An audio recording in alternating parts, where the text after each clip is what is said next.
My ex-husband showed up at the door of my mansion 3 years after leaving me in the gutter. Back then, he found me broken, pregnant, and alone.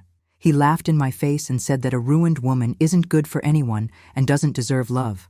Now he was standing there, wearing an expensive suit, smiling nervously, asking for another chance.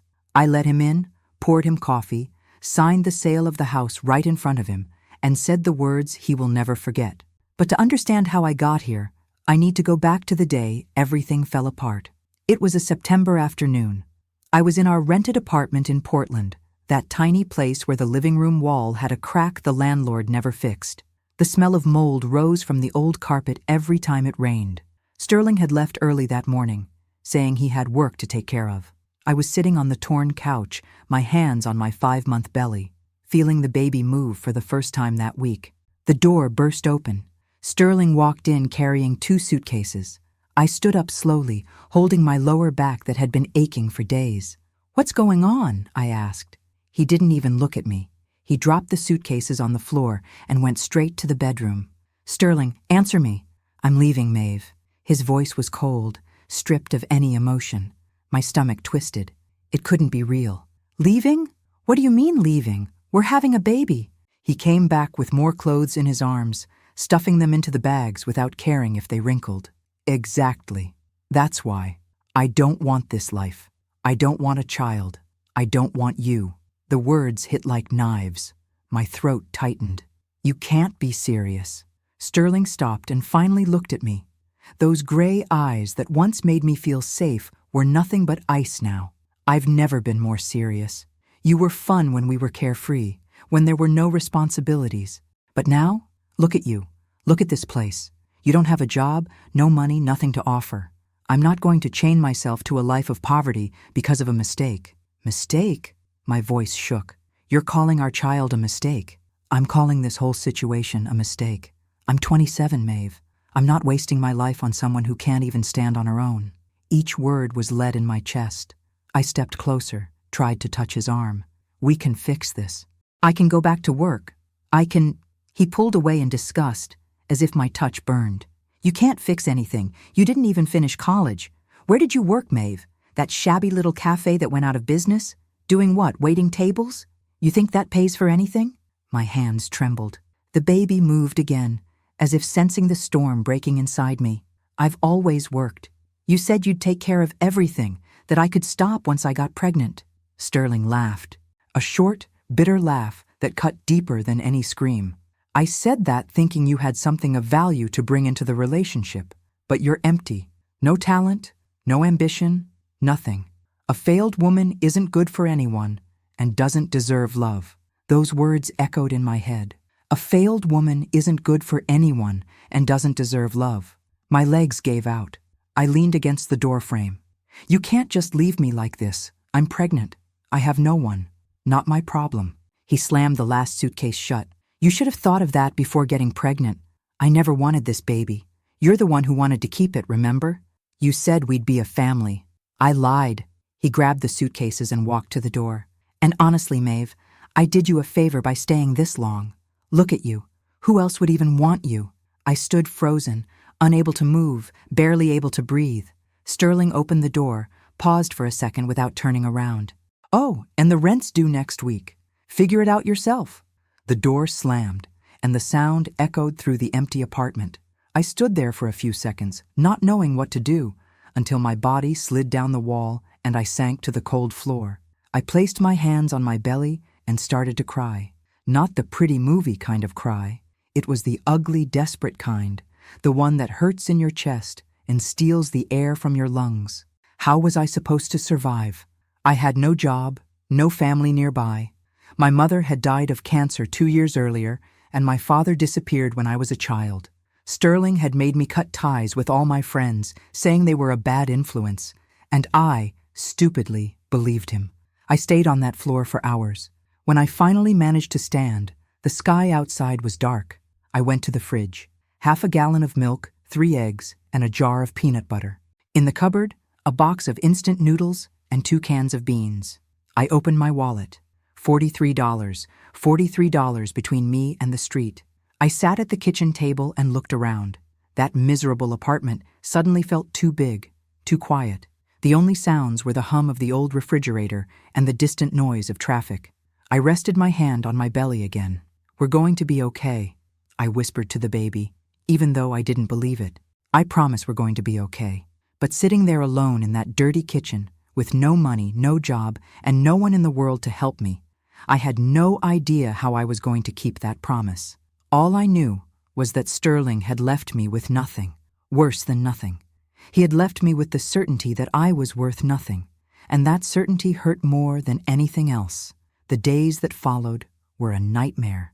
I woke up in the morning, and for a few seconds I forgot that Sterling was gone. Then reality hit like a ton of bricks against my chest. The empty apartment, the silence, my growing belly, the money running out. I tried calling him 17 times that first week. Every call went straight to voicemail. I sent messages begging him to talk, asking for at least some financial help until the baby was born. Nothing. He had blocked me everywhere. By the second week, the money was gone. I sold my old television for $50 to a neighbor. I sold my only pair of gold earrings, the ones my mother had given me, for $80 at a pawn shop. Every item that left that apartment took a piece of me with it. I looked for a job. I went into every place I could find in the neighborhood. Cafes, convenience stores, supermarkets. I filled out applications, left printed resumes at the public library. But no one wanted to hire a woman 6 months pregnant who would need maternity leave soon. "We'll call you," they said, with that polite, empty smile that meant never. The rent was due. The landlord knocked on my door 3 days after the deadline. He was a short, bald man with a big belly and a smell of cigarettes. "Where's the rent?" "I just need a few more days. My boyfriend left and I'm trying to—" "I don't care about your personal life. I want my money or you're out. Please, I have a baby on the way. Just 2 more weeks." He looked at my belly with disgust. Not my problem. 2 weeks, not a day more. The door slammed in my face. I sat on the floor and broke down again. It felt like that was all I did lately, trying to figure out how to survive one more day. That was when I saw the ad taped to a pole near the market.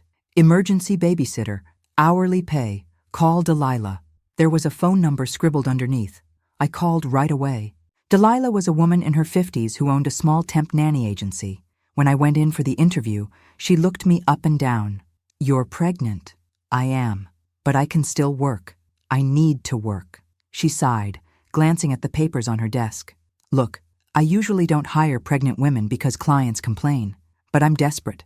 I've lost 3 babysitters this month and the waiting list is huge. I can give you some temporary jobs, but nothing steady. I'll take anything." "All right. There's a job tomorrow. 2 boys, 7 in the morning to 6 in the evening. Their mother works at a hospital. It pays $100 a day. $100. It sounded like a fortune. I'll take it. I started the next day. The kids were awful. They screamed, threw food, broke toys. My belly hurt, my back hurt, my feet were swollen. But I couldn't complain. I couldn't quit. Every dollar I earned was one more between my baby and the streets. I worked like that for 2 months. Different houses, different children, always day-to-day pay. I never knew if I'd have work the next week. I lived in constant anxiety. The baby kept growing. I began to feel false contractions. The doctor at the public clinic told me I needed rest, that I was pushing myself too hard. But rest didn't pay bills. It was during one of those jobs that I met Lucinda. She was a piano teacher who lived in a lovely house in the suburbs. She hired me to look after her 4-year-old daughter, Sophie, twice a week. Lucinda was kind. She noticed how exhausted I was, how I could barely move by the end of the day.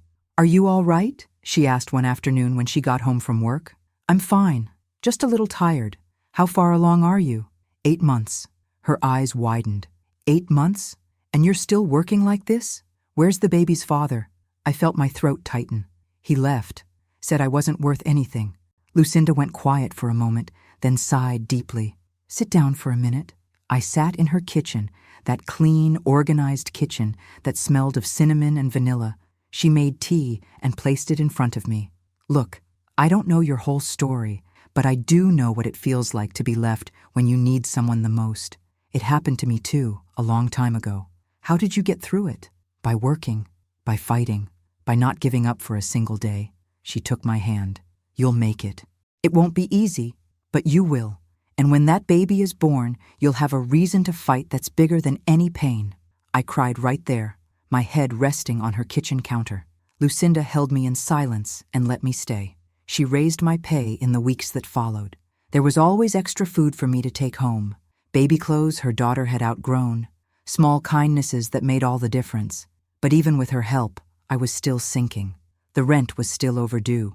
The bills kept piling up, and the baby was almost here. Have you ever felt completely invisible to the world? As if no one would care if you disappeared tomorrow? My son was born on a January night, in the middle of a snowstorm. I was alone in the apartment when my water broke. I called emergency services, and they sent an ambulance. The ride to the hospital was a blur of pain and fear. Labor lasted 14 hours. There was no one to hold my hand. No mother, no friend, no partner. Just me and the nurses, who came and went from the room. When I finally heard his cry, something inside me shattered and rebuilt itself at the same time. They placed that tiny baby on my chest, and I looked at his little face, his closed eyes, his tiny fingers. "Hi, Griffin," I whispered. "I'm your mom." I stayed in the hospital for 2 days. When they discharged me, I took a cab back to the apartment with Griffin wrapped in a donated blanket. I paid $20 for the ride and had $8 left in my wallet. $8 and a newborn baby. I sat on the couch with him in my arms and looked around. The apartment was colder than usual because I had turned off the heater to save on electricity. There was a box of diapers donated by a nurse and 3 cans of formula the hospital had given me as free samples. "We're going to be okay," I told him, even though I knew it was a lie. Griffin cried a lot. He cried from hunger, from the cold, from colic. I didn't sleep. I spent my nights awake, rocking him, singing softly, trying to soothe the endless crying. During the day, I called Delilah begging for work. But who would hire a nanny with a newborn baby? "Maeve, I'd love to help you, but no client will agree to that. You know that. I can leave him with someone. Please, Delilah." "With who? Do you have anyone?" Silence, because I had no one. "I'm sorry, honey. When the baby's a little older, we'll talk." Another door shut in my face. The money finally ran out. I went to a neighborhood church to ask for help. There was a long line of people in the same situation as mine. Desperate people, forgotten people. I gave my name, my address, told my story to a volunteer who wrote everything down on an old clipboard. "We'll put you on the list, but it'll take about 3 weeks to get approved for assistance." 3 weeks? I don't have food for 3 days. Unfortunately, that's how long the process takes. But here's an emergency food basket you can take today. I took the basket. It had rice, canned beans, pasta, powdered milk, a few cans of tuna. Enough for a week, maybe 2 if I rationed carefully. I walked back to the apartment with Griffin in my arms and the heavy basket in the other. The snow was falling lightly. My fingers went numb from the cold because my gloves had torn the week before. That day, walking down that frozen street, I swore to myself that my son would never go through what I was going through. He would never feel this kind of humiliation. He would never depend on charity to survive. I would climb out of that hole. I didn't know how, but I would. When I got home, there was an eviction notice taped to the door. 30 days to leave. 30 days. I sat on the hallway floor with Griffin in my arms and read that paper 3 times. Each word was a sentence. Each line a condemnation. "What are we going to do?" I asked my 2-week-old son. He looked up at me with those wide eyes and started crying from hunger again. I went to the kitchen, prepared his bottle, and sat on the couch to feed him. While Griffin drank, I looked through the dirty window. Outside, the snow kept falling. Cars moved slowly. People hurried past in thick coats and waterproof boots. Everyone had a home to go back to. Everyone had a safe place. I didn't. In a month, I'd be out on the streets with a newborn baby in the middle of winter. That's when I made a decision. I wasn't going to give up. I wasn't going to become another statistic.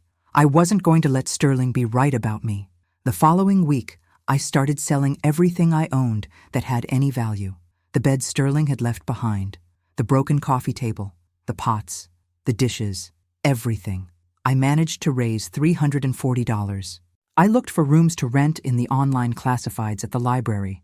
I found an ad, room in shared house, $250 a month, shared bathroom, no visitors. I called. The landlady was an elderly woman named Winifred.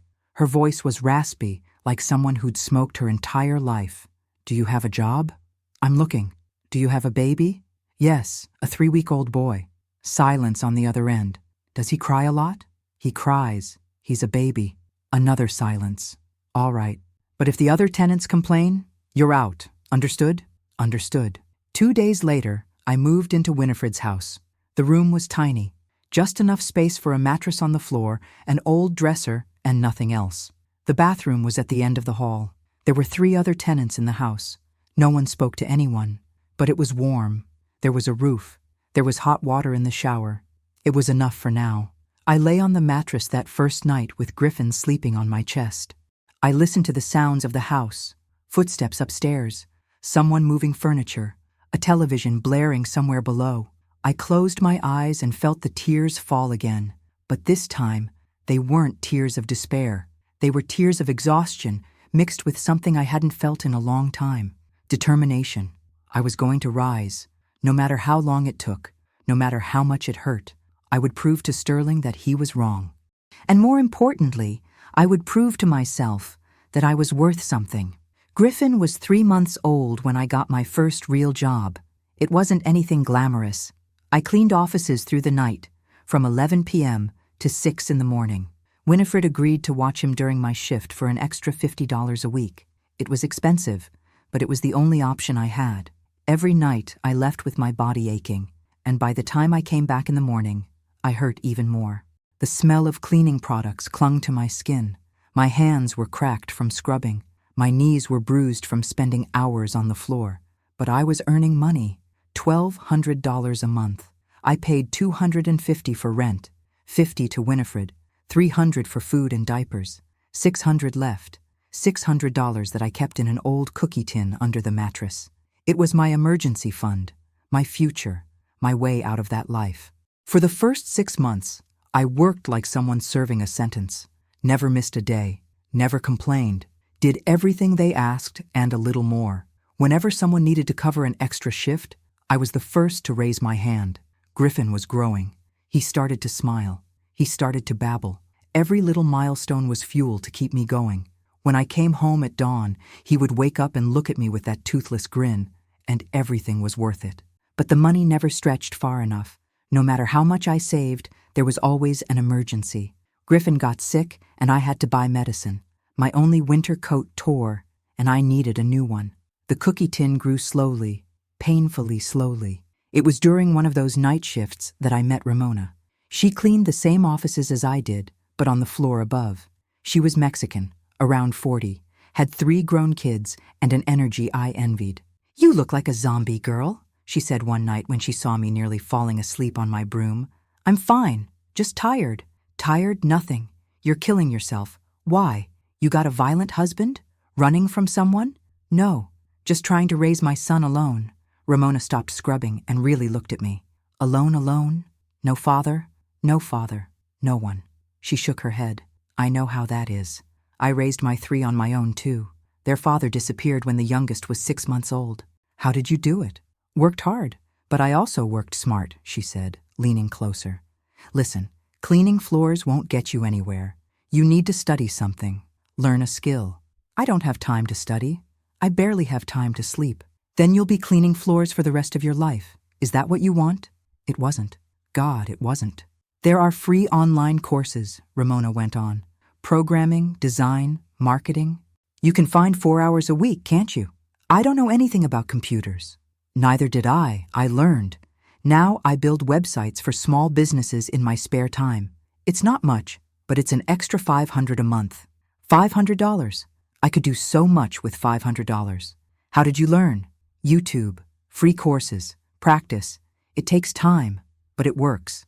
That night, when I got home, instead of collapsing in bed, I turned on my old phone and started searching. Free programming courses, graphic design, digital marketing. There was so much out there, so much knowledge waiting for anyone willing to learn. I chose programming. It seemed like the field with the most job opportunities. I started a basic course in HTML and CSS. I studied from 7 to 8 in the morning before Griffin woke up. I studied during his afternoon naps. I studied at the library on weekends while he played in the kids' area. It was exhausting. My brain hurt. I didn't understand half of it. I had to watch the same lessons 3 or 4 times before they made sense. But I kept going. 3 months later, I built my first website. It was ugly, clumsy, full of mistakes, but it was mine. I had built it from nothing. I showed it to Ramona. She smiled. Not bad for a first try. Now make 10 more, then 10 more after that. The more you do, the better you get. So I did. Over the next few months, I created practice websites. One for a bakery, one for a beauty salon, one for a doctor's office, all fake, but each one better than the last. A year and a half after Griffin was born, I landed my first real client. The owner of a small pet shop in the neighborhood had seen one of my practice sites and asked how much I'd charge to make a real one for her. $300, I said, trembling. Deal. I couldn't believe it. Someone was paying me to do something other than clean floors. I worked on that site for 2 weeks. I cared for Griffin during the day, cleaned offices at night, and coded in the early hours. I slept maybe 3 hours a night. When I delivered the website, the owner was so happy she recommended me to 3 of her friends.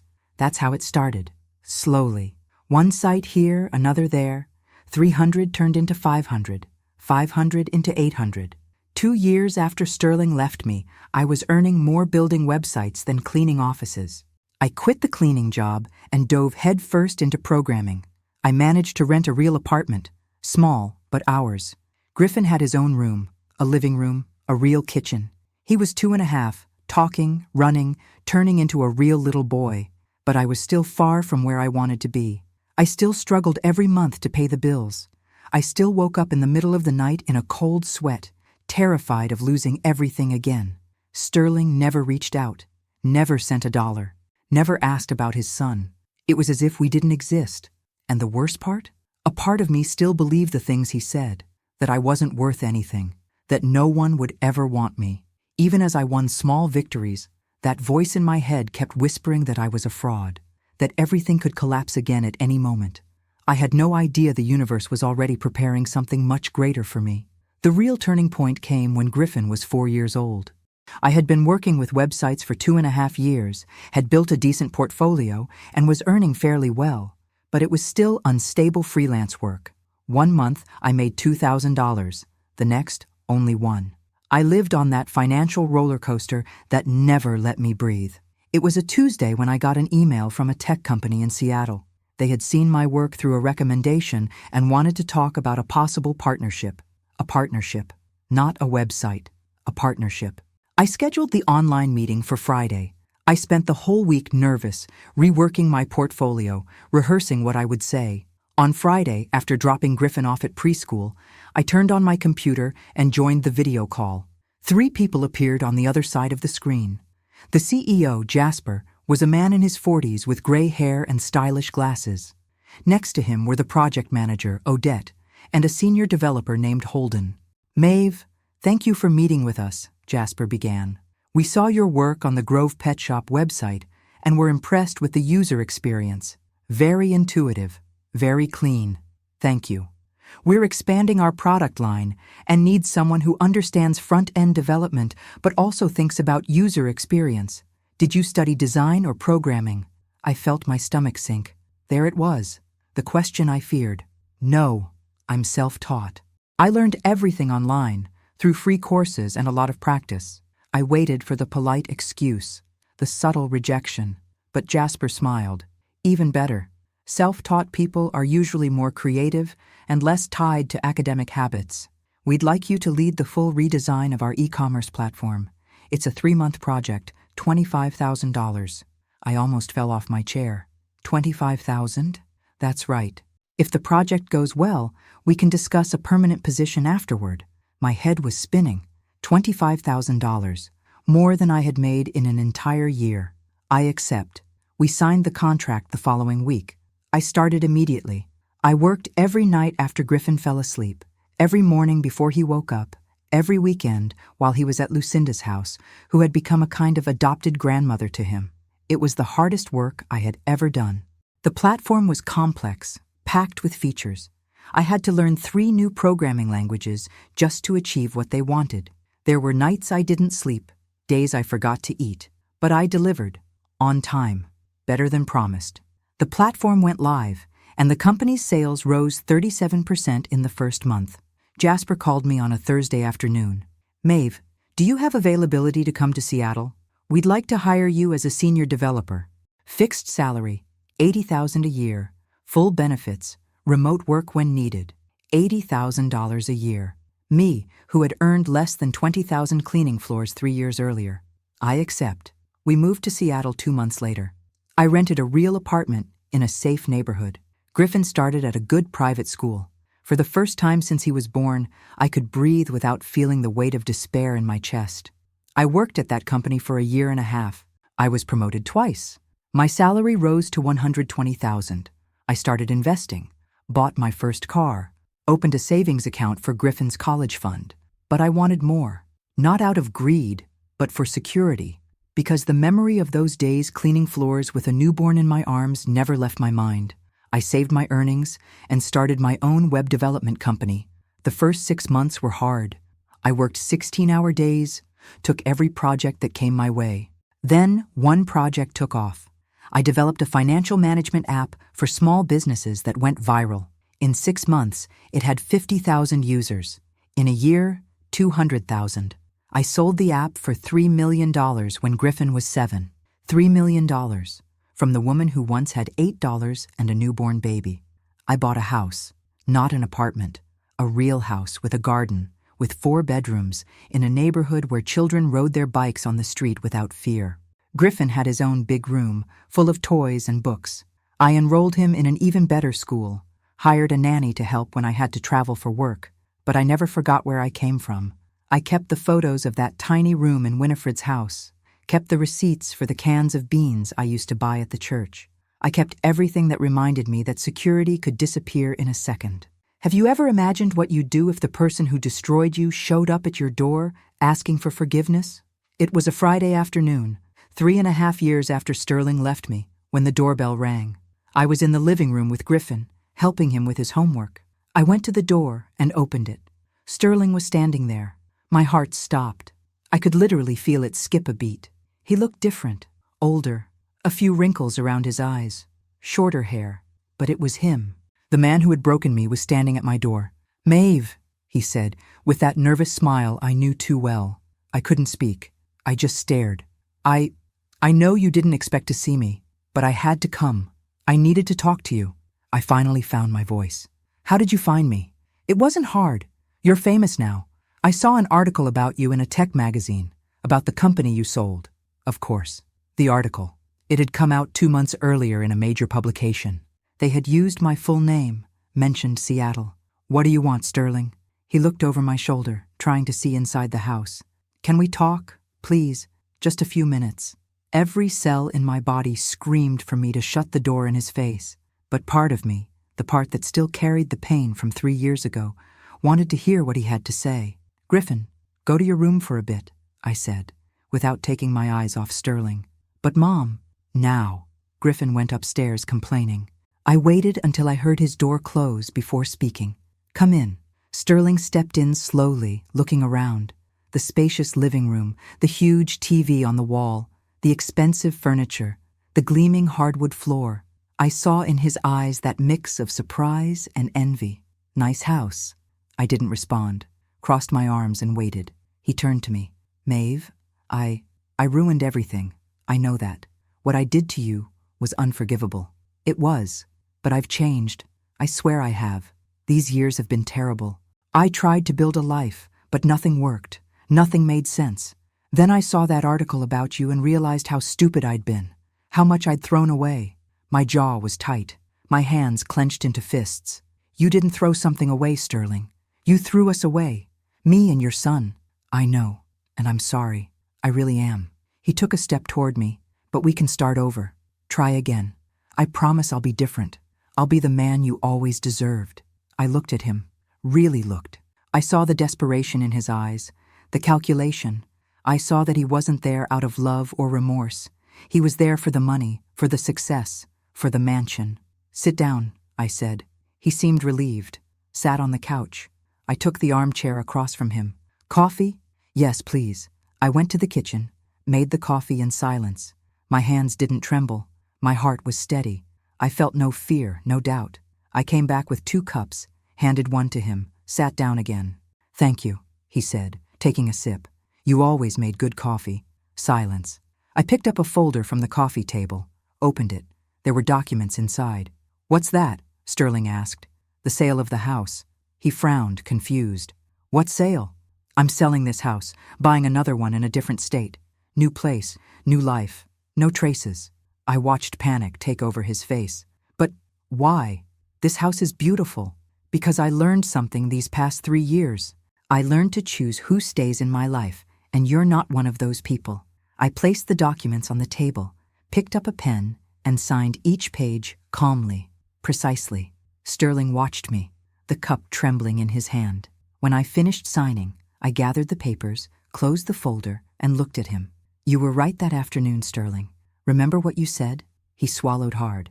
"I said a lot of things. Terrible things. You said a broke woman isn't worth anything and doesn't deserve love." "Maeve," I raised my hand, stopping him. "And you know what I found out? You were partly right. A broke woman really isn't worth much. Not because she has no value, but because she hasn't discovered her own power yet." I stood up. Sterling stayed frozen in place. "But a rich woman? A rich woman chooses who stays, and I choose not to stay with you." I walked to the door and opened it. "You need to leave now." Sterling rose slowly, unsteady, still holding the cup of coffee. "Maeve, wait. We can—" "No, we can't. You had your chance. You chose to destroy me when I needed you most, and now I choose to never see you again." He stopped at the door. "What about my son?" The question came out so low I almost didn't hear it. "Your son?" I repeated, my voice turning to ice. "You don't have a son, Sterling. You gave him up the moment you said he wasn't worth it. Griffin is mine, only mine. You will never come near him." Sterling opened his mouth, but nothing came out. "Get off my property. Now."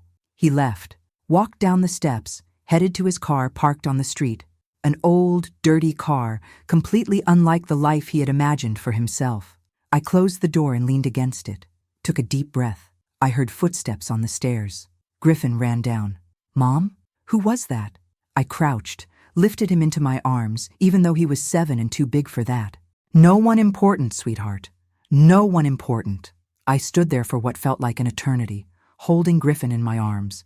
I breathed in the scent of his shampoo, that strawberry smell he insisted on using.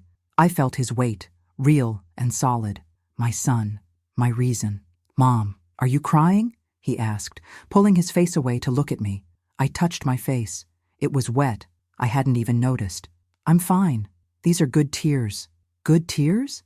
"Yes, tears of relief." It wasn't a lie. For the first time in almost 4 years, I felt as if a huge weight had been lifted off my shoulders. Seeing Sterling there, desperate, begging for a second chance he had never given me, was liberating in a way I hadn't expected. Because I finally understood that he had been wrong. About everything. It wasn't that I wasn't worth anything. It was that he never understood my worth. I set Griffin down. "Come on, let's finish your homework." "I already did it by myself," he said proudly, running back to the living room. I looked out the window. Sterling's car was still there, parked. I saw him inside, hands gripping the wheel, head lowered. For a second, I almost felt sorry for him. Almost. Then I remembered that cold afternoon, 5 months pregnant, hearing him say, I didn't deserve love. I remembered giving birth alone. I remembered scrubbing floors in the middle of the night with bleeding hands. I remembered counting coins to buy diapers. The pity vanished. The car finally started and drove away. I took a deep breath and turned around. In the months that followed, life went on. Better than ever, actually. I signed new contracts. My company grew. I hired 3 more people. We opened a small office downtown in Seattle. Griffin was happy at school. He had friends. He got good grades. He was a healthy, loved, confident child. Everything I had ever wanted for him.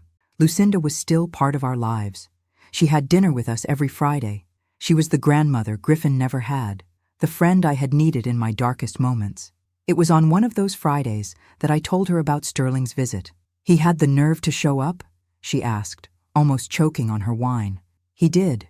Showed up asking to start over. And you?" "I sent him away. For good." Lucinda smiled, that proud smile of someone who has watched you grow. You've become a lioness, Maeve. When I met you, you were a frightened cub. Now, you're the fiercest lioness I know. I laughed, but she was right. I wasn't that broken 23-year-old girl anymore, the one who believed she was worth nothing. I was a 27-year-old woman who had built an empire from the ground up, who had turned pain into strength. Sterling never tried to contact me again. I heard through mutual acquaintances that he had moved to another city, working some regular office job, an ordinary life. Ordinary money. I didn't feel satisfaction in that. I didn't feel anything. He had become irrelevant. The house really was sold, not because Sterling had shown up, but because I had found a better property, bigger, with more room for Griffin to grow, close to an even better school. On moving day, while the movers carried our things, I stood still in the empty living room. I remembered Sterling there, with that cup of coffee in his hand, that desperation in his eyes. And I remembered my final words. A rich woman chooses who she stays with. I had chosen to stay with myself, with my son, with the people who truly mattered. I had chosen never again to let anyone make me feel small. Griffin came running, breaking my thoughts. "Mom, are we going? The new house is bigger, right?" "Much bigger. And I'll have a real backyard?" "You will, with a big tree for you to climb." His eyes lit up. I took his hand, and we walked out of that house together. I didn't look back. I didn't need to. The past was behind me, and this time, I was ready for whatever came next. Today, when I look back, I still can't fully believe everything that happened. There are days I wake up and have to touch the things around me to make sure they're real. The house, the car, the bank account, Griffin laughing at breakfast. It wasn't luck. It was sweat. It was blood. It was every tear that fell on that cold apartment floor, every sleepless night. Every moment I thought about giving up, but didn't. In the end, Sterling did me a favor. He broke me so completely that I had no choice but to rebuild myself stronger, harder, more determined. I hold no grudges. Grudges are too heavy to carry, but I don't forget either. The scars are still there, beneath the skin, reminding me never again to let anyone define me. Griffin is 8 now. He doesn't remember any of that time. He doesn't know he once lived in a tiny room. He doesn't know there were days we had only rice for dinner. He doesn't know his mother cried quietly almost every night for 2 years. Someday I'll tell him. When he's older, I'll show him the pictures. I'll tell him every detail, not to make him feel sorry for me, but so he understands that we always have a choice. Even when it feels like there's no way out, there's always a choice. We can give up or we can fight. I chose to fight. And you? Have you ever had to start over after someone destroyed you?